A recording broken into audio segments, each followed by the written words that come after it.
le Québec, puis l'État québécois a quelque chose de précieux à protéger sous la forme d'une nation qui est francophone, qui est laïque, qui est originale sur le continent et qu'on ne doit pas avoir peur de s'en revendiquer, de s'en réclamer et de la politiser s'il le faut pour s'assurer qu'il reste quelque chose de cette aventure-là dont on fait partie depuis 400 ans dans 1, 2, 3, 4 siècles.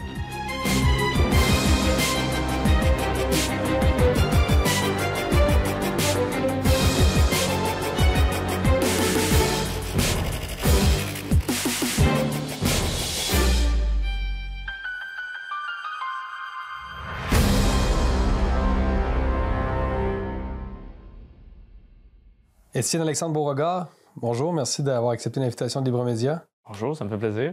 Vous publiez Le Retour des Bleus aux éditions Libère, les racines intellectuelles du nationalisme québécois, livre dans lequel vous dites que le clivage sur l'identité reste le clivage structurant au Québec. C'est bien ça votre thèse? Oui, c'est ma thèse. Puis, dans le fond, c'est un peu l'intérêt d'explorer les racines intellectuelles du nationalisme québécois parce que j'ai l'impression que c'est quelque chose, c'est un peu une tendance chez nos intellectuels, souvent de s'arrêter aux années 60. Comme s'il y avait une espèce de vide au Québec avant les années 60. Puis, moi, j'ai voulu me demander justement, mais le nationalisme, évidemment, vient de beaucoup plus loin parce que le Québec vient de beaucoup plus loin. Donc, à ce moment-là, d'où vient le nationalisme? Et puis, au fil de mes lectures, je me suis rendu compte qu'on voit un clivage en fait assez net qui se dessine après les rébellions patriotes dans la querelle un peu entre Lord Durham qui arrive d'Angleterre pour diagnostiquer un peu ce qui s'est passé dans la colonie, et François-Xavier Garneau, qui est le premier historien national des Québécois, qui est en désaccord avec lui. Dans le fond, le clivage que j'ai vu là, c'est un peu celui qui s'incarne encore aujourd'hui au Québec autour de la question identitaire. C'est ça qui a piqué mon intérêt. On peut le résumer ainsi. Durham, c'est, contrairement à ce que beaucoup de gens pourraient penser, un progressiste. Durham, c'est un homme de gauche, c'est un élève de John Stuart Mill, qui est encore aujourd'hui un des grands pères du libéralisme, qu'on cite souvent, son essai de la liberté, etc. Et justement, Durham arrive au Québec et voit en fait un peuple, les Canadiens français, qui le déçoit. Il se dit, mon Dieu, mais c'est pas les Français illuminés, c'est pas les Français des Lumières, on dirait plus les Français de l'Ancien Régime. Justement, c'est un peu un peuple sans histoire et sans littérature, hein, la fameuse citation qu'on retient par la suite. Et son diagnostic, c'est de dire, moi, les patriotes, leur côté démocratique, aucun problème, je suis assez d'accord, mais leur erreur, ça a été de se battre pour la démocratie en français. Parce que dans un continent massivement anglophone, jamais on va pouvoir avoir une démocratie apaisée tant et aussi longtemps qu'il va exister des francophones un peu arriérés comme les Québécois. Ça, c'est le diagnostic de Durham. Et Garneau, en fait, lui réplique en disant, ben là, si votre vision du progrès, M. Durham, est aussi étriquée, si le progrès peut seulement se faire en anglais, alors à ce moment-là, il faut que les Canadiens français débarquent de votre train du progrès et puis qu'on trouve notre propre progrès à travers nos traditions, à travers notre langue, à travers notre spécificité nationale. Donc, pour vous, il y a les héritiers de Durham et les héritiers de Garneau et tout découle de, finalement, ce duel d'origine, si je peux dire. Oui. Et je sais qu'il y a une charge polémique à associer les adversaires du nationalisme québécois à Durham, j'en suis bien conscient, parce que quand on pense Durham, à tort, je pense, on pense tout de suite assimilation. On se dit, ah, Durham, c'est l'assimilation. Mais Durham, c'est surtout, en fait, cette conviction que la nation est une barrière contre la modernité.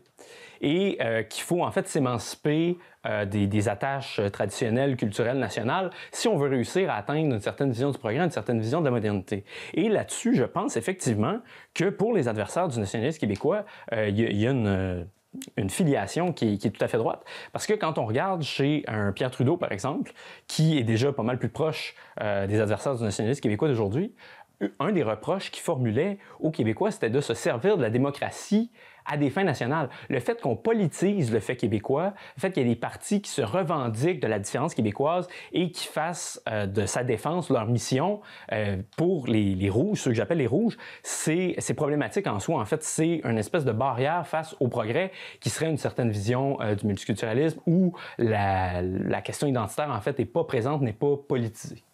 Donc, c'est ça. Dès le départ, Durham associe finalement la nation québécoise ou en gestation à une sorte de tribalisme, un repli sur soi. Et vous sentez qu'aujourd'hui, dans les médias, ceux qui pourraient être considérés comme les héritiers des Rouges ont gardé cette forme de mépris, de condescendance envers un peuple qui n'aurait pas adhéré au progrès. Oui, bien, je pense que c'est encore plus apparent depuis qu'on a vu la montée d'un certain wokisme, en fait. Parce que quand on regarde le discours de certains médias canadiens-anglais qui ne sont pas du tout nuancés à propos du Québec, on pense à la fameuse question de Sachi Curl en 2021 avec François Blanchette qui avait choqué beaucoup de gens. Ou on Laquelle, rappelons-le aux auditeurs, peut-être? C'était dans le débat, en fait, des chefs fédéraux en anglais en 2021, où, en fait, elle avait posé la question de manière assez cavalière à M. Blanchet du Bloc. Elle lui a demandé pourquoi vous pouvez appuyer des lois qui sont largement reconnues comme étant racistes, comme la loi 96 et la loi 21. Puis ça, ce qui était, en fait, un espèce de présupposé au Canada anglais, elle l'était pas du tout au Québec. Puis même quand on regarde les déclarations de quelqu'un comme Amir Attaran, pour qui le Québec, c'est l'Alabama du Nord, parce que nos décideurs politiques ne reconnaissent pas l'existence d'un racisme systémique.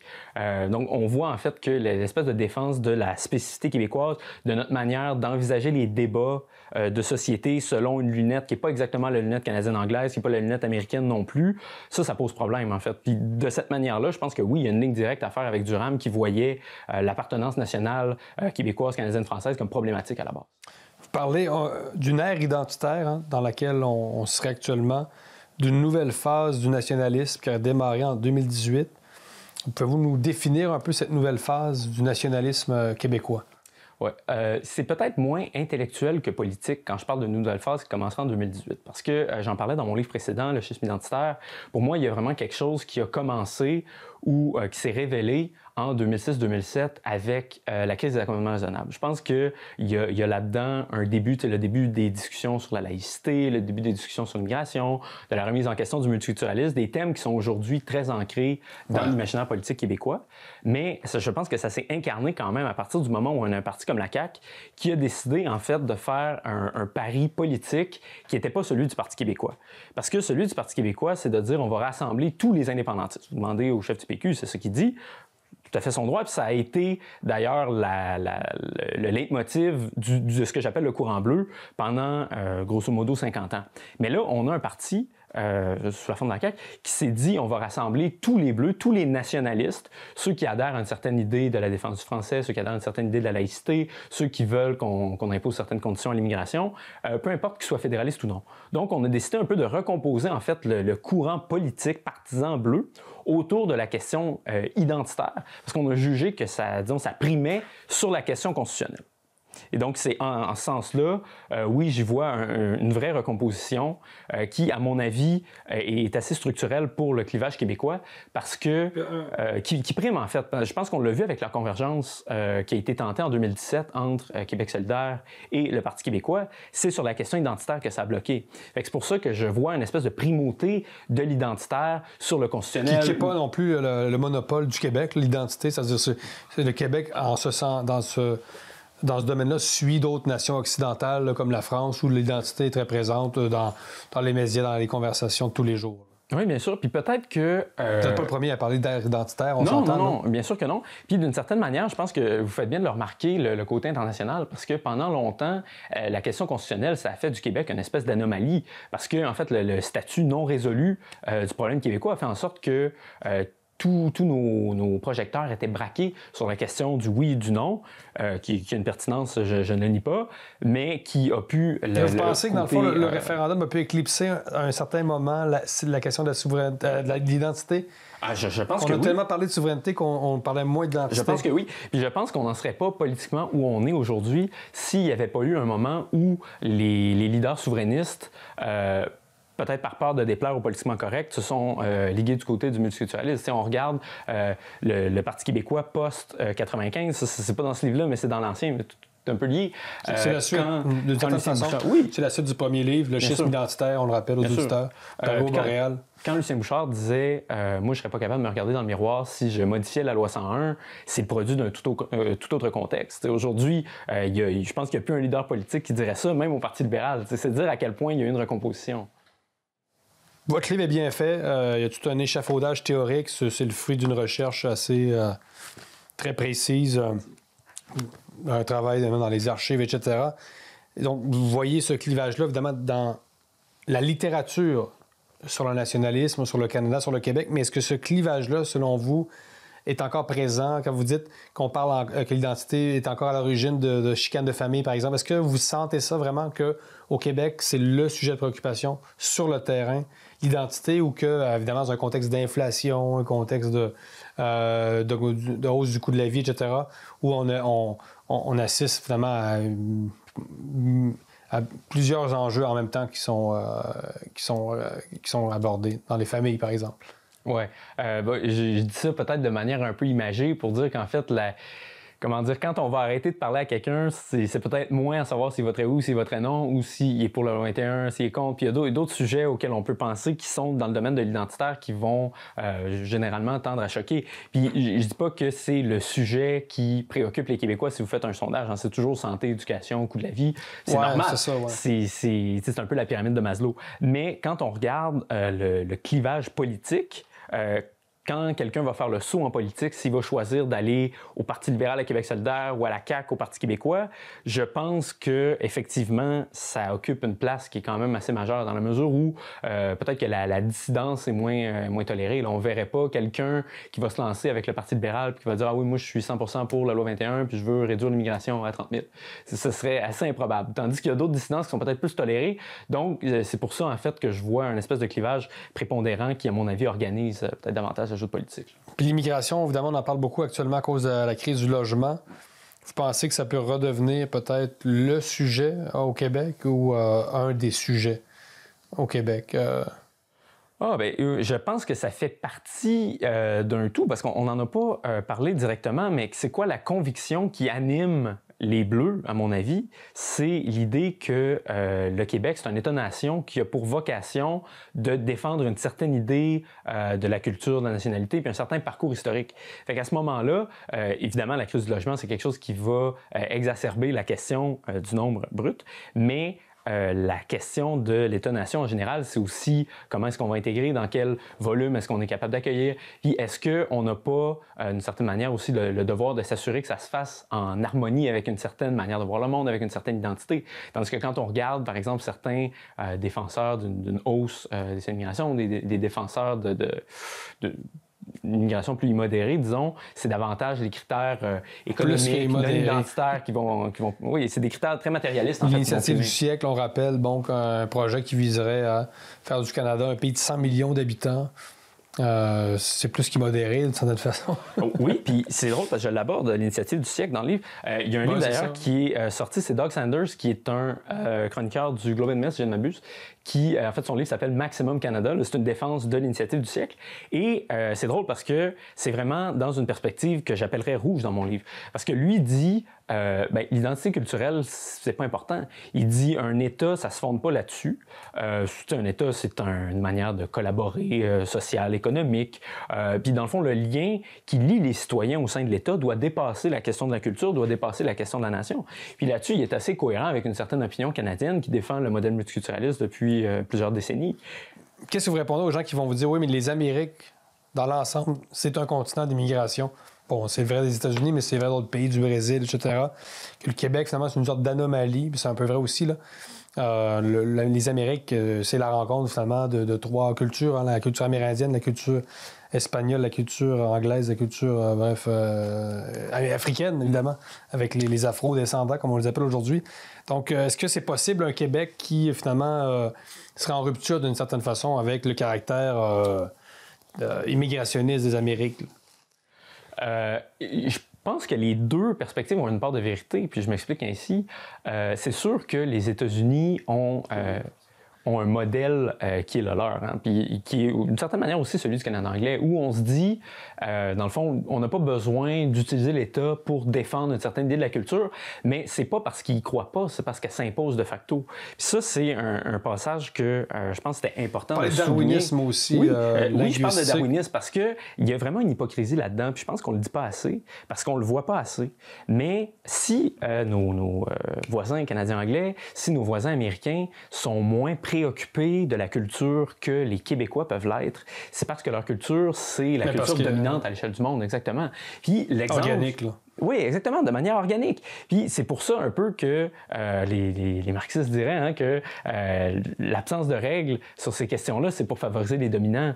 Puis dans les faits, en Amérique du Nord, c'est ça qu'on voit. Et là où c'est très intéressant, puis où ça dévoile leur hypocrisie, c'est à partir du moment où les Américains se sentent fragilisés. À partir par du moment... l'espagnol. Oui, par l'espagnol, exactement. Ah ouais. En Californie, mais qu'est-ce qu'ils font? Ils font un référendum pour imposer l'anglais comme langue officielle et comme langue de l'éducation. Rappelons qu'il y a 50 millions d'hispanophones aux États-Unis, quand même. Oui, oui. Puis c'est dire.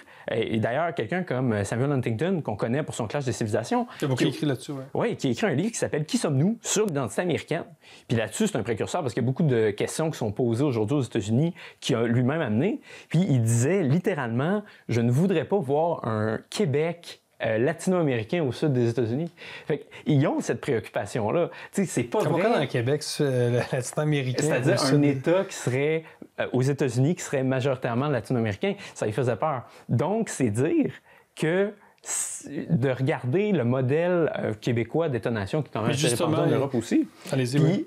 de dire que c'est une espèce d'anomalie intolérante, raciste, blablabla, c'est de la foutaise, parce qu'à partir du moment où ceux qui disent ça se sentent eux-mêmes fragilisés chez eux, bien, ils recourent exactement aux mêmes moyens que nous, c'est-à-dire de mettre une langue dans la loi. Par contre, aux États-Unis, il n'y a pas de langue officielle. Là. Il y en a qui l'ont proposé. Il y en a Dans qui l'ont proposé. États, à l'échelle des États. Ouais, ouais. Mais le sénateur républicain de l'Ohio, J.D. Vance, a proposé ce qui est pratiquement une loi 101 à l'échelle américaine. Fait que, en fait, ça renforce mon point comme quoi, quand on gagne un peu la bataille linguistique, on est tout fier, on se dit on n'a pas besoin de protéger la langue, c'est quoi ça? Mais à partir du moment où on sent qu'on est sur le côté de la perdre, ah ben là, tout d'un coup, ça devient légitime. Fait que rendu là, pourquoi est-ce que ce réflexe-là normal serait pas permis aux Québécois? C'est la question que je pose. Mais la montée de l'espagnol aux États-Unis, c'est pas un peu l'illustration du caractère un peu illusoire à vouloir protéger une langue par des lois? Dans le sens où l'espagnol s'est imposé de lui-même sans même être propulsé par des institutions fortes. C'est-à-dire que l'espagnol peut compter sur des universités fortes dans certains pays, là, mais c'est-à-dire c'est une langue qui s'est imposée par la démographie et par la force de culture. Est-ce que c'est pas, ça met pas un bémol à cette vision selon laquelle des lois suffisent à protéger une langue? C'est un peu malheureux, c'est un peu tragique ce qui peut se passer, mais dans ce darwinisme, dans ce marché linguistique que vous décrivez dans votre livre. Bien, moi, honnêtement, je ne suis pas convaincu que l'anglais est fragilisé aux États-Unis. Hein. Je veux dire, j'utilise l'exemple pour montrer un peu l'hypocrisie de la chose. Ouais, okay, ouais. Parce que quand on va s'intégrer à une langue, en général, il y a deux raisons. Quand on regarde les démographes, ils vont dire que c'est la position socio-économique qu'elle occupe et le fait que ce soit la majorité au sein d'un État. Puis aux États-Unis, l'anglais a les deux. Puis c'est tellement prestigieux, c'est tellement bien vu à l'échelle du monde puis de l'Occident que moi, j'ai aucun risque pour nos amis américains. Je suis assez convaincu qu'ils vont demeurer anglais dans le prochain siècle. Mais au Québec, d'avoir une situation... Je ne suis pas si convaincu que ça, personnellement. Mais... Bon, on peut peut-être avoir un différent. Mais au Québec, quand on est 3 % d'un continent versus 97 %, je pense que la situation est autre. La natalité, j'en reviens à l'immigration. Bon, la loi 101, c'est une chose. La baisse de natalité qui est au Québec très importante, comme ailleurs en Occident, mais particulièrement au Québec. Est-ce que ça vous inquiète? Qu'est-ce qu'on fait avec la démographie? Est-ce qu'on peut se permettre d'accueillir beaucoup moins d'immigrants si on fait beaucoup moins d'enfants? Bien, là-dessus, il faut peut-être reconnaître quand même des vertus au modèle québécois, parce que la social-démocratie, les CPE, etc., je ne dis pas qu'on a un taux de natalité qui est à 5 enfants par femme, mais on a quand même réussi à se maintenir à un certain degré en partie avec ça. Puis bon, mais c'est en chute libre depuis la pandémie, on sait. Là, ouais, après, on ne va pas forcer les gens à faire des enfants. Justement, si on est dans une démocratie libérale, c'est pas le genre de choses qu'ils te font. Mais après, est-ce que le gouvernement ne peut pas mettre en place des mesures qui vont faire en sorte que les gens aient le nombre d'enfants qu'ils veulent? Parce que ça, c'est une question que je n'aborde pas dans mon livre, mais c'est quand même quelque chose qui est intéressant dans l'absolu de voir que quand on demande aux gens combien d'enfants ils veulent avoir, c'est toujours quelque part entre 2 et 3. Quand on regarde combien ils en ont pour vrai, c'est toujours quelque part entre 1 et 2. Fait que rendu là, je pense qu'on n'a pas besoin de forcer puis tout, puis ce serait vraiment... Oui, parce qu'il y a pénurie de main-d'œuvre, on sait, des postes... bien sûr. Il manque de gens, les entrepreneurs vont vous le dire, les entrepreneurs bleus ou rouges, là, ça dépend, peu importe là, leurs allégeances politiques, les entrepreneurs vont vous dire qu'il manque de gens, sinon il faut se tourner vers la robotisation. Est-ce qu'on peut dire qu'un même matin, on soit 20 000 immigrants au Québec et qu'on maintient cette natalité assez basse? Ouais, bon, je ne défends pas qu'il y ait 20 000 migrants au Québec. Là, je ne me positionne pas sur un chiffre en particulier. Oui, mais vous prônez l'enracinement, le maintien d'une communauté forte à travers évidemment un appareil de loi, etc. C'est quand même ça votre vision. Mais après, il y a quand même quelque chose d'intéressant sur ce sujet-là. C'est que quand on sent qu'une culture est assumée, quand on sent qu'une culture est forte, ça donne le goût de la rejoindre. Puis je pense que quand on regarde quand même les plus belles histoires d'intégration qu'on a eues au Québec, c'est très emblématique, là, mais si on pense à Boucard Diouf, Kim Thuy, Denis Laferrière, tous ces gens-là sont arrivés à peu près dans le même 25 ans. Entre les années 70, puis plus précisément entre la prise de pouvoir du Parti québécois, l'arrivée de la loi 101, puis à peu près le référendum de 95. Puis je pense qu'il y a peut-être une période où le courant bleu était plus fort, où la loi 101 était plus forte, où le Québec était peut-être plus assumé, puis où ça a donné envie à des gens d'être québécois. Actuellement, c'est moins attractif. Bien, actuellement, on constate un déclin du français qu'on ne constatait pas à ce moment-là. Au-delà du déclin du français, là, de la culture, etc., des traditions... La culture au jour le jour, là, le rapport aux enfants, tout ça. Parce que, tu sais, évidemment, il y a le Québec qui se projette à travers des mythes fondateurs, là, mais concrètement, au jour le jour, est-ce que le Québec est attractif pour les immigrants? Est-ce qu'il l'est? Vous répondez déjà un peu, là. Vous dites que dans les années 90, c'était plus fort. Peut-être l'époque de Jean Leloup, tout ça, c'était plus le fun, là. L'époque où il y avait une Saint-Jean-Baptiste à Québec, puis tout ça. C'était un Québec moins aseptisé, finalement. Ouais, je ne sais pas si c'est une question d'être aseptisé ou pas. Il y a peut-être une question de vieillissement de la population. Tu sais, je pense que... Mais c'est pour ça que je pose la question, le vieillissement. Ça, c'est pas une question que j'apporte dans le livre encore, mais je pense qu'il y a quelque chose avec le fait que la génération des boomers a vieilli. Tu sais, il y a beaucoup de gens qui vont dire que c'est une génération qui a un peu occupé l'attention, puis occupé l'attention politique peu importe au stage de la vie qu'elle était. Et puis, peut-être que oui, ils ont porté le mouvement nationaliste pendant très longtemps. Puis je pense que c'est un défi aussi d'avoir des plus jeunes. Puis j'espère être capable de l'incarner d'une certaine manière, sans vouloir me donner une importance que j'ai pas, d'incarner des voix plus jeunes qui vont défendre aussi le nationalisme, qui vont défendre l'enracinement, puis peut-être sur un mode un peu renouvelé, mais en gardant une fidélité à ce qui était avant. Puis je vais terminer sur une citation de Lionel Groulx que j'aime beaucoup, que je ramène là-dedans. Il dit « Être nationaliste, c'est préserver un legs qu'on sait identique en son fond, mais qui est changeant en sa forme. » Puis je pense qu'il y a de ça, parce qu'une méprise qu'on a souvent sur le nationalisme, c'est que c'est une espèce de statu quoisme, que c'est de toujours défendre la même chose, puis la même culture au sens les trois mêmes œuvres qu'on voudrait protéger, puis un côté très, très caricatural, fermé, statu quo réactionnaire, etc. Mais à l'inverse, je pense que le pari du conservatisme aussi, parce que c'est un mot que j'hésite pas à employer dans mon livre. C'est ça, parce que vous défendez les traditions, vous défendez l'enracinement. Mais les traditions, c'est aussi quelque chose qui se poursuit dans le temps. Tu sais, Edmund Burke disait les traditions, c'est l'accumulation du savoir à travers le temps. Puis je pense que autant pour un nationaliste que pour un conservateur, entre guillemets, pour ce que ça vaut, c'est de préserver justement quelque chose. Puis ça implique que le temps passe. Fait que rendu là, c'est de savoir aussi comment renouveler un même héritage, puis comment le faire vivre différemment. Comment on fait ça? Faire vivre le Québec concrètement, là, c'est sûr, il y a comme je dis au début, il y a une littérature sur le nationalisme, sur le Canada, sur le Québec. Il y a tout un échafaudage. Mais après, dans la vie de tous les jours, il y a quand même beaucoup de gens au Québec qui sentent que le Québec est faible actuellement, là, que les rapports sociaux, c'est plus ce que c'était, les rapports familiaux aussi. Vous déplorez un peu l'atomisation qui est le fruit du libéralisme, mais le Québec actuellement est très atomisé, vous trouvez pas? Oui, je pense que c'est le cas un peu de toutes les sociétés occidentales, on n'y échappe pas. Et puis, c'est cliché, mais je pense que c'est vrai. Il y a peut-être une part des plateformes numériques, de ce qu'on voit dernièrement, où on est un peu enfermé dans notre silo, dans notre chambre d'écho. Je pense que c'est là où le nationalisme comme aspiration à la communauté peut-être porter chez ma génération, oserais-je dire notre génération, parce qu'on n'est pas si éloigné, parce que c'est une revendication qu'on entend beaucoup, puis autant à gauche qu'à droite. Puis il y a peut-être quelque chose de transpartisan là-dedans, une espèce de besoin de communauté, de solidarité, etc. Puis il reste à voir comment il va s'incarner, parce que je pense que ça va sûrement déboucher sur quelque chose quand la génération Z va vieillir, quand on va voir comment ça va s'incarner politiquement, parce qu'on est peut-être dans un entre-deux à ce niveau-là. Mais moi, je pense que le nationalisme a quelque chose à dire pour reconnecter les gens entre eux. Parce que si on peut avoir un peu la confiance de vivre dans une société où on peut s'entendre, où on n'a pas à craindre à sortir le soir, parce qu'on sait aussi qu'on partage des référents, qu'on partage des similitudes avec nos voisins, et puis qu'on est capable d'aborder une conversation, de partir sur des sujets qui vont nous rassembler. Puis là-dessus, je reviens sur les médias, mais la fragilisation peut-être de la télévision, puis des grands rendez-vous, je pense que ça a peut-être à voir aussi avec cette atomisation-là, sans que ce soit la totalité. Vous êtes assez critique du libertarianisme que vous présentez à la page 122 comme l'une des plus grandes forces destructrices de notre temps. Plus que le wokisme, selon vous, que vous critiquez aussi passablement? Ça, je dis ça en parlant du libéralisme, pas juste du libertarianisme. Oui, c'est ça. Vous l'incluez un peu par la bande, là, si je peux dire.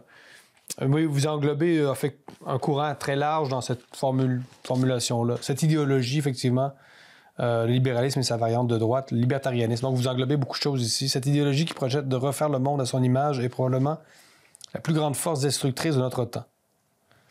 Quand même, là, porteuse d'une transformation radicale de l'ordre humain. Pour vous, le libertarianisme est une plus grande menace que le wokisme?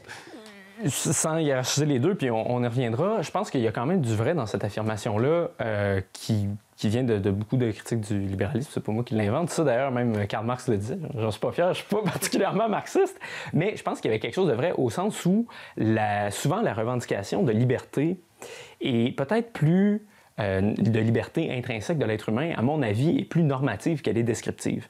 Parce que... Qu'est-ce que ça veut dire, ça, pour les auditeurs, là? C'est plus une revendication qu'une affirmation sur ce qu'est la vérité des êtres humains. Parce que je commence en fait mon livre avec un chapitre qui est très philosophique, très anthropologique. Je pense que le clivage entre les rouges et les bleus, il y a une différence dans la vision du monde, dans la vision de l'être humain. C'est-à-dire que pour les bleus, les êtres humains sont enracinés. On est le produit de notre nation, le produit de notre communauté, le produit de la culture dans laquelle on a grandi. Ça va façonner notre imaginaire, notre vision du bien. Et pour vous, là, les libertariens, c'est les rouges, en gros. Là. Oui, bien... C'est des rouges. Pour moi, c'est un peu le versant droit du courant rouge. Parce qu'à l'inverse, quand on postule que l'individu est d'abord libre, bien, je pense pas que c'est vrai d'abord. Et puis, à ce moment-là, qu'est-ce que ça permet d'invalider? Puis, si je vais là-dessus, dans un plaidoyer pour le nationalisme, qui est mon livre, c'est parce que je pense qu'il y a quand même une critique à faire du courant libertarien québécois à ce niveau-là. Parce qu'il y en a beaucoup de ces défenseurs, comme Adrien Pouliot, qui écrit un livre là-dessus, Joanne Marcotte, qui écrit souvent. C'est des gens que je respecte intellectuellement. Je pense qu'ils ont quelque chose à dire sur le Québec. Mais ce qu'ils disent plus souvent qu'autrement, c'est que le Québec, c'est un enfermement. T'sais, là-dessus, ils rejoignent le courant rouge, au sens où M. Pouliot, il voudrait abolir la loi 101 parce qu'il trouve que, bon, ça prendrait plus de concurrence dans les écoles seraient meilleures. Moi, je pense qu'il y a un rapport de force continentale qui ferait en sorte que la plupart des nouveaux arrivants, puis une bonne partie aussi des Québécois francophones iraient à l'école anglaise. Je pense que c'est pas du tout une affaire de saine compétition. Et de cette manière-là, en fait, la liberté, souvent, elle va penser la situation sans son contexte et le voir, en fait, avec une matrice qui est très individuelle. Puis après, moi, on ne donne pas la liberté en tant que telle, je pense que c'est important, mais qu'il faut quand même faire un arbitrage entre les deux, puis que dans le domaine, notamment de la culture, dans le domaine du lien social, c'est très important d'avoir des fondations fortes qui sont, en fait, la base d'un sain individualisme. Parce que si on peut se regarder puis se dire tu es un individu, je te reconnais en tant que tel, c'est aussi parce que sur le plan des appartenances connectives, on a des choses qui nous rassemblent. Donc, on est capable de voir au-delà de cela pour voir aussi qu'est-ce qu'on a qui nous différencie, mais en tant qu'individu. Libre Média, c'est beaucoup plus qu'un site web. C'est votre porte d'entrée dans l'univers médiatique. À Libre Média, nous croyons qu'il faut vous donner les moyens d'accéder aux informations qui comptent pour vous. Gardez une longueur d'avance grâce à nos analyses approfondies et à notre couverture exhaustive. Pour tous les détails, visitez notre site web au libre-media.com. Aimez, partagez, abonnez-vous dès maintenant. Libre Média, parce que vos choix sont importants. Donc, qu'est-ce que vous reprochez aux libertariens? Bon, leur rapport à l'anglais, finalement, ils sont plutôt anglophiles, si on dit, on résume. Vous leur reprochez d'être anglophiles, finalement, et de ne pas embrasser la défense du français. Ben, je pense qu'il y a un peu de ça. Puis en fait, quand on regarde les défenseurs du libertarianisme dans l'espace public, puis je parle pas des partis politiques ici, moi c'est surtout aux intellectuels puis aux personnalités médiatiques qui défendent ce courant-là que je m'intéresse dans le livre. Comment dire, quand il est question de défendre l'Occident, par exemple sur la question de la laïcité, de défendre des valeurs libérales qui sont le fait de l'Occident tout entier. Chrétien. Oui, post-chrétiens, si on peut dire, sont assez présents. Puis d'ailleurs, si on fait l'analogie politique, oui, exactement. Ils vont appuyer Israël, par exemple.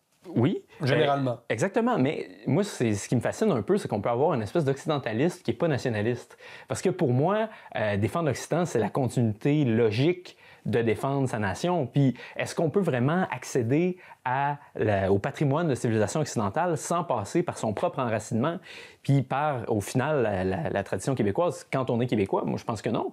Puis, je peux concevoir, cela dit, que le libertarianisme, pour beaucoup de ses défenseurs, c'est d'abord une idéologie américaine. C'est sûr que c'est des gens qui vont... C'est une idéologie pour vous, là, c'est-à-dire que au Québec, on a quand même beaucoup de gens, disons, peut-être de posture plus ou moins libertarienne. C'est un mot qu'on utilise aussi là, pour qualifier plusieurs tendances là, qu'on regroupe. Est-ce que, pour vous, c'est vraiment une idéologie claire au même titre que le libéralisme, au même titre que le marxisme, tout ça, comme une idéologie claire? Oui, je pense qu'il existe assez de gens au Québec, pour ne pas dire à Québec, dans le contexte québécois, qui s'en revendiquent, puis que souvent, ils vont parler des penseurs du libertarianisme, ils vont parler d'Hayek, ils vont parler d'Ayn Rand, à peu près les classiques du libertarianisme. Fait que rendu là, moi, je choisis dans le livre de les prendre au sérieux comme un courant en tant que tel.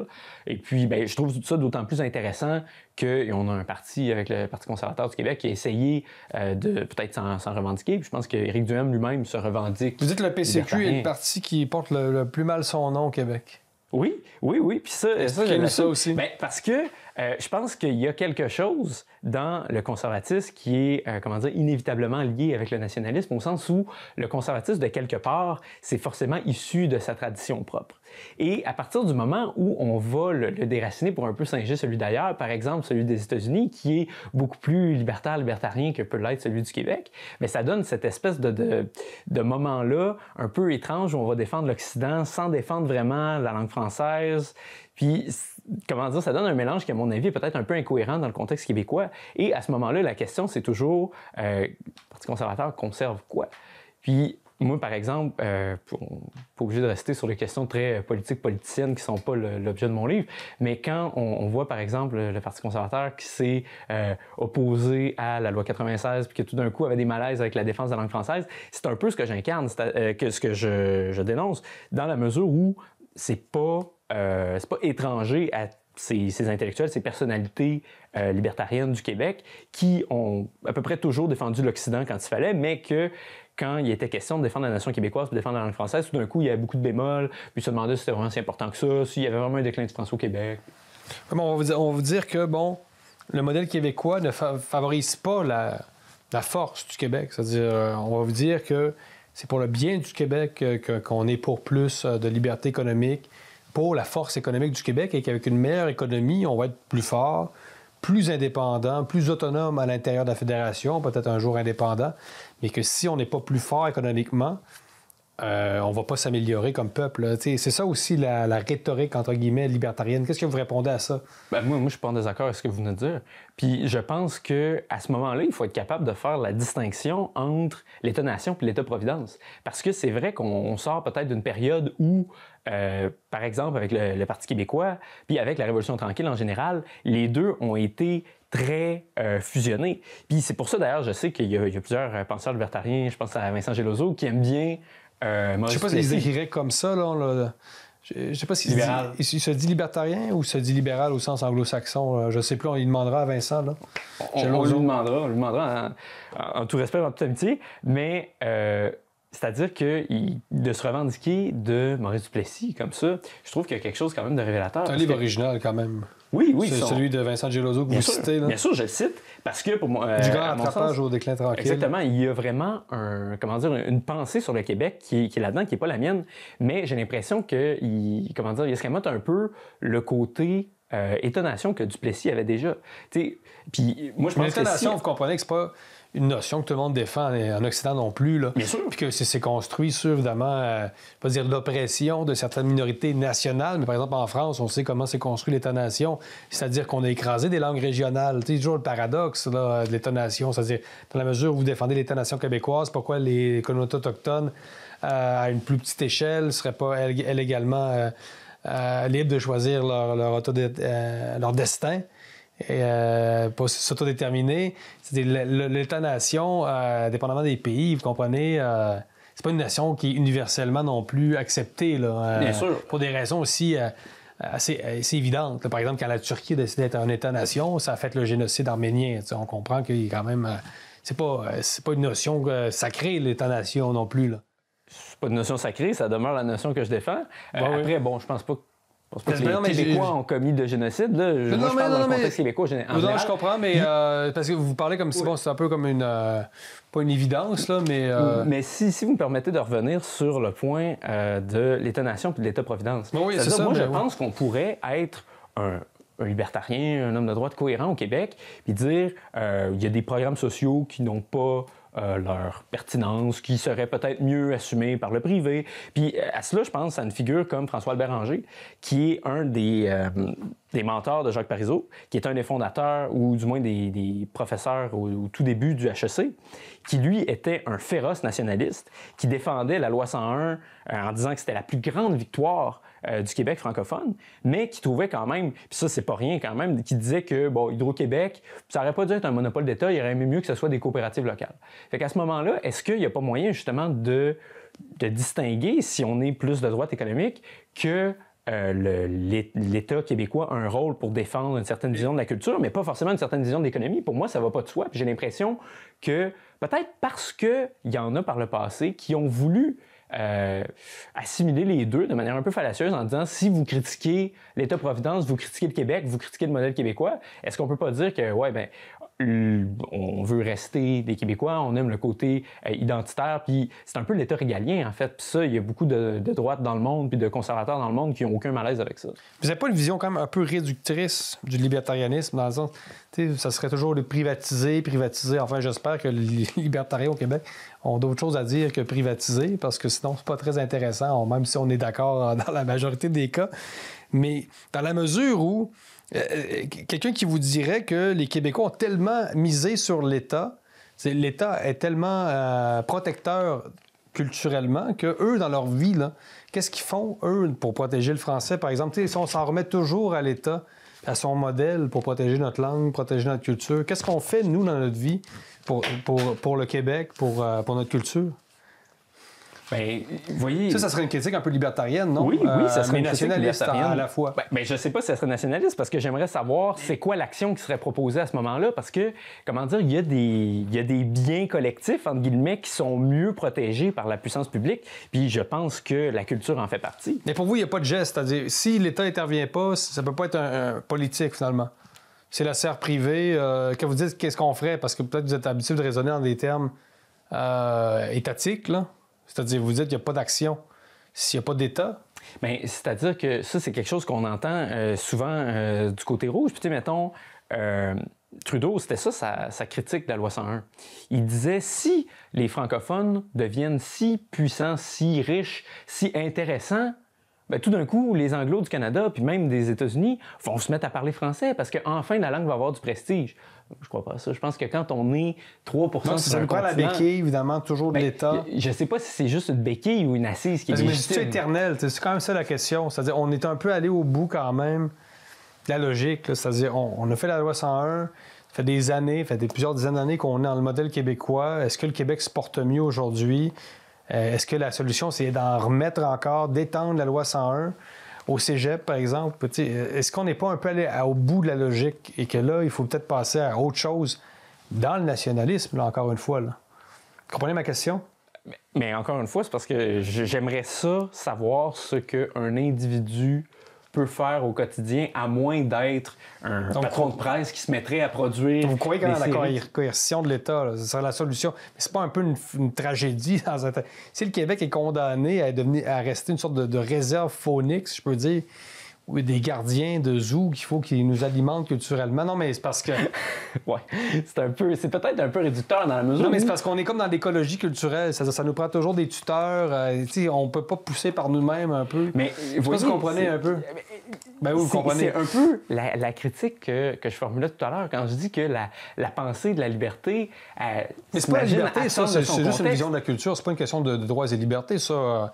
Ce que je dis, là, ça n'a pas rapport avec les libertés. Mais sur le plan anthropologique, moi, oui, je vois une similitude. C'est compatible, je comprends ce que vous voulez dire. Mais c'est simplement une vision de la culture aussi. C'est-à-dire comment une culture fonctionne, qu'est-ce qui va mieux la favoriser. Parce que, tu sais, il y a beaucoup de gens qui se plaignent de ça. C'est-à-dire la culture des subventions au Québec a mené à l'entretien, justement, d'une culture qui, finalement, est un peu sur les stéroïdes de l'État. Là. Puis, finalement, on se dit, est-ce que c'est vraiment la culture qui sortirait si elle n'était pas subventionnée? Comment reformuler pour que ça soit plus clair? C'est-à-dire que les quotas, par exemple, de musique francophone à la radio, les gens disent cette musique-là, on n'aime pas ça. Est-ce que Jean Leloup aurait eu besoin de subventions pour être Jean Leloup? Je pense que Jean Leloup aurait percé sans subvention. Je m'écarte peut-être un peu. Est-ce qu'on le sait? Peut-être pas, parce que si les maisons de disques n'avaient pas été là, c'est tout ça. Moi, je pense que c'est important, sincèrement, d'avoir un écosystème culturel. Puis financer, subventionner. Sans blague, là, c'est probablement une des dernières missions de l'État que je remettrais en doute si j'étais un libertarien. Parce que je pense qu'il y a vraiment... Pour moi, c'est dans la mission régalienne de l'État. Là. Quand on dit le veilleur de nuit, moi, je pense que le veilleur de nuit doit aussi regarder sur la culture. Puis bon, je ne suis pas libertarien, probablement qu'il y en a qui sont plus dans ce courant-là qui me diraient que j'ai pas raison. Mais pour moi, c'est vraiment une des missions fondamentales. Puis surtout quand on a une culture qui est minoritaire en Amérique du Nord. Parce que... puis c'est là quand je dis qu'il y a quelque chose d'un peu ça nous aide dans le libéralisme. Ça nous aide actuellement? Bien, je sais pas si ça aide ou je sais pas si ça aide. Parce que je veux dire, quand on regarde la musique aux États-Unis, le rock, le jazz, tout ça, le blues, c'est sorti de communautés qui, finalement, n'étaient pas très subventionnées, là, les esclaves, on s'entend. Ça a donné une des meilleures musiques au monde. Est-ce que c'est pas trop, là? C'est-à-dire que ça crée une culture qui est aseptisée, qui est paramétrée, c'est-à-dire pour publier tel livre, une maison d'édition doit publier, c'est-à-dire pour obtenir la subvention, la maison d'édition doit se conformer à certains critères qui est la promotion de la diversité. Puis souvent, c'est la promotion de valeurs que vous dénoncez en plus, bien souvent. L'État fait la promotion du wokisme mur à mur et vous êtes pas du tout woke. Là. C'est pas un peu paradoxal quand même? C'est dans la mesure où l'État est l'instrument du wokisme et que vous dénoncez le wokisme, vous allez quand même défendre l'État malgré tout? Mais ça, vous voyez, c'est vraiment intéressant qu'on aille là-dessus parce que c'est une des critiques libérales qu'on entend souvent. Et puis de se dire, est-ce que parce que l'État peut parfois faire du mal ou parfois promouvoir des doctrines avec lesquelles on est en désaccord, par exemple, quand c'est nos adversaires qui sont au pouvoir, est-ce qu'ils devraient pas avoir d'État? Je peux pas être d'accord avec cette idée-là. Je dis pas d'État, je dis moins d'État. Mais ne pas s'impliquer dans... Non, évidemment. Mais ne pas s'impliquer dans quelque chose. Par exemple, moi, je pense qu'on peut avoir des critères qui font en sorte que notre industrie culturelle est valorisée sans qu'on force sur le DI. T'sais. Puis je pense aussi, ça c'est intéressant, quand il y a une certaine vision de la liberté qui est normative, qui veut imposer une certaine vision de la liberté. Puis c'est ça, Durham. C'est-à-dire que Durham dit « je vais vous libérer de la culture », mais au final, c'est « je vais vous libérer de la culture francophone pour vous imposer la culture anglophone ». C'est-à-dire qu'il n'y a jamais cette espèce de neutralité qu'on imagine. Et plus souvent qu'autrement, il y en a que c'est tout à fait au nom de la liberté qui vont promouvoir une certaine vision du wokisme. Puis ça, c'est un des reproches, en fait, que je fais aux libertariens. C'est peut-être d'oublier que la nature a horreur du vide. Donc, quand on va enlever des appartenances, quand on va enlever la chance de créer du commun autour d'une appartenance qui est au final beaucoup plus ouverte que les frontières ethnoculturelles ou de genre, whatever, dans lesquelles les woke veulent nous enfermer, est-ce qu'on n'a pas, en fait, échangé un mal pour un qui était bien pire? Puis moi, je pense pas que c'est un mal, mais je pense que si on est pour avoir une doctrine qui est promue par l'État, parce qu'il y a toujours une doctrine qui est promue par l'État, il y a toujours une vision, moi, je pense que ça devrait être la culture qu'on partage, qui nous rassemble. Ben oui, tu sais, au sens, pas au sens militant, au sens banal du terme, au sens où on partage tous une culture, on partage des appartenances, puis moi je trouve ça normal que l'État québécois, par exemple, en fasse sa promotion avec ses programmes culturels ou avec la loi 101. T'sais. Puis le consensus étouffant au Québec, croyez-vous à ça ou c'est parce que ou ça n'a pas de lien finalement avec le modèle québécois puis le nationalisme? Est-ce que vous reconnaissez quand même qu'au Québec, il y a comme un déficit de liberté d'expression par rapport à d'autres endroits? Ça aussi, c'est une critique qui peut venir de ceux que vous appelez les rouges, là, mais il y a des mauves aussi pas mal. Là. Je pense qu'il y a beaucoup de mauves. Oui, je pense qu'il y a beaucoup de mauves. Puis, vous voyez, c'est pour ça que je fais un chapitre différent pour parler des libertariens du Québec que quand je parle des rouges au sens large, comme par exemple les libéraux du Canada, les libéraux du Québec, parce qu'il y a quand même un côté hétérodoxe par rapport à ça. T'sais. Parce qu'il y en a beaucoup des rouges, justement, comme je disais, qu'au nom d'une vision de la liberté, mais au final, ça va être la liberté d'imposer des critères EDI, parce qu'au final, c'est juste comme ça que les gens peuvent être vraiment libres. Puis c'est facile, diversité, inclusion, c'est facile de dériver. C'est pour ça que je pense qu'il y a, il y a un peu un côté piégé dans cette liberté-là qu'on voit abstraite. Il faut en parler un peu, la pandémie, la gestion, selon vous, est-ce que ça a affaibli la nation québécoise que vous valorisez et que vous défendez corps et âme? Moi, c'est pas mon sujet de prédilection. Je le sais pas. Est-ce que ça affaiblit la nation? Je sais pas si un épisode de 2 ans comme celui-là peut vraiment... 2 ans quand même en 2023, c'est comme 100 ans en 1300. Là. On sait que le temps va plus vite. Là. Ouais, écoutez, c'est pas banal, 2 ans quand même. Là. Je sais pas, j'ai pas d'avis défini là-dessus, puis je parle pas vraiment de cette question-là dans mon livre, parce que c'est quelque chose... Mais justement, ça peut frapper. C'est-à-dire, vous parlez beaucoup d'impensé du libéralisme, mais il n'y a pas un impensé du nationalisme. C'est-à-dire qu'il y a quand même beaucoup de gens, il faut en être conscient, qui leur regard a changé sur le Québec durant cette période-là. Ça peut être un 15, 20, 30 % de la population, là, peut-être un peu moins. Mais le regard de beaucoup de gens a changé sur le Québec. Pour vous, ça apparaît jamais vraiment dans le livre, justement. C'est un peu comme le grand absent, finalement, d'une certaine façon, du moins dans la perspective de Libre Média. Écoutez, d'ailleurs, on peut en parler parce que je vous cite un petit moment à ce sujet-là. Oui. Puis je trouve, si on veut faire un petit lien avec la question identitaire, peut-être qu'il y a des gens qui ont, fait une critique du Québec un peu dure à partir de là. Parce que moi, de penser que, le fait que les Québécois aient été majoritairement pour des mesures sanitaires en particulier, ça fasse en sorte qu'on aurait un peu une culture qui soit affaiblie, anémiée, trop consensuelle, puis au final que ce soit un peu le groupe entre guillemets qui a étouffé l'individu. Je sais pas si c'est particulièrement vrai, puis je sais pas si c'est c'est constructif ou si c'est véritable. En tout cas, moi, c'est pas ce que je perçois.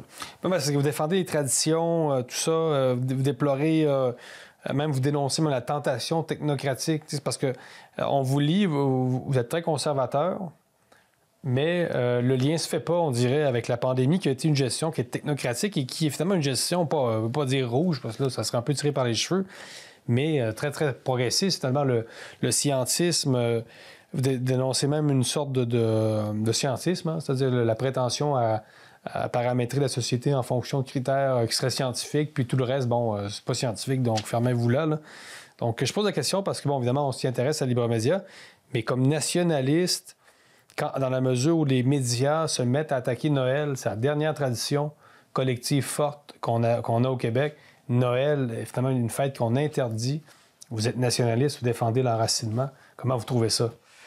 C'est-à-dire que vous avez raison de dire que je dénonce la technocratie, parce que je pense que par principe, il y a quelque chose de non démocratique à imposer des choix venus d'en haut en disant « vous savez, parce que un expert, ou surtout sur des sujets très, très normatifs. C'est par exemple, c'est des sujets de prédilection, mais quand on parle de langue, immigration, laïcité, etc., et que tout d'un coup, on dit « Ah oui, non, mais les experts ont parlé, la loi 21, c'est pas acceptable aux yeux de nos experts philosophes. » Rendu là, c'est une question qui est tellement normative. Puis au final, dans la mesure où on est en démocratie, moi, je pense qu'effectivement, les mesures qui sont appliquées par le gouvernement, quelles qu'elles soient, doivent être plébiscitées. Et puis, au final, le gouvernement est effectivement légitime pour les appliquer. Puis, c'est possible qu'il y ait des états d'exception. Puis c'est pour ça que c'est difficile de faire une critique tout azimut de la technocratie. Puis d'ailleurs, c'est pas mon cas, puis je le mentionne, parce que des fois, effectivement, il y a des moments où on peut faire... entorse à ça parce que la situation le commande. Puis moi, je pense que oui, dans le cas de la pandémie, c'était le cas. Parce que vous dites quand même, page 82, l'esprit technocratique a comme idée centrale l'abolition de la frontière entre factuel et normatif. Il n'y a plus de faits communs sur lesquels plusieurs points de vue se valent, mais bien une morale unique, un seul sens de l'histoire auquel il faut communier, sous peine de devenir un ignare mené par ses préjugés, plutôt que par la raison. C'était bien écrit, mais c'est pas un peu ça la gestion de la pandémie? Quand même. C'est-à-dire, est-ce qu'il n'y avait pas... est-ce qu'il n'y avait pas des faits communs, parce qu'il n'y avait pas des impératifs qui exigeaient une action à ce moment-là? Vous parlez d'organisation scientifique de l'humanité aussi. Ah, ça, c'est pas moi, c'est Jean-Claude Michéa. Ah, OK. Mais vous citez par vous. Oui. Juste avant, ouais. Mais ça, comment dire, c'est une critique qui est beaucoup plus large qu'un état temporaire comme celui-là, en fait. Puis le sens de la citation... Bon, vous allez dire, oui, parce que là, vous parlez quand même d'air identitaire. Moi, je parle d'air sécuritaire. Vous dites temporaire. C'est un état qui, en tout cas, dans la perspective de Libre Média et de la mienne, a laissé des traces et des séquelles. Ben moi, non. Mentalement, je suis pas certain qu'on soit sorti de la pandémie. Je pense que le Québec se porte assez mal sur le plan des liens sociaux, etc. Mais ça c'est mon avis. Peut-être qu'on diverge, parce que je pense pas que c'était si différent avant. Je pense qu'il y a quelque chose dans l'ère contemporaine, effectivement, qui est très atomisé, puis que, un nécessaire... Donc, ça serait ça le drame du Québec, c'est que finalement, le Québec d'avant et d'après la pandémie, pour vous, est à peu près pareil? Bien, je pense que les problèmes qui sont parfois c'est juste que vous soulevez au niveau de l'atomisation, au niveau du lien social, tout ça, c'est pas apparu par magie. Je pense que c'était là avant, puis que c'est dans toutes les nations du monde aujourd'hui, c'est quelque chose qu'on vit. Étienne Alexandre Beauregard, qu'est-ce que vous souhaitez que le lecteur retienne de votre livre? Bien, je pense qu'avant tout, le retour des Bleus, c'est un plaidoyer pour une défense de l'identité québécoise, pour un rattachement du nationalisme aussi à son histoire plus longue dont on parlait, qui remonte jusqu'à François-Xavier Garneau. Puis c'est l'idée, en fait, que le Québec puis l'État québécois a quelque chose de précieux à protéger sous la forme d'une nation qui est francophone, qui est laïque, qui est originale sur le continent, et qu'on ne doit pas avoir peur de s'en revendiquer, de s'en réclamer et de la politiser s'il le faut pour s'assurer qu'il reste quelque chose de cette aventure-là dont on fait partie depuis 400 ans dans 1, 2, 3, 4 siècles. Merci beaucoup d'avoir accepté notre invitation. Merci à vous.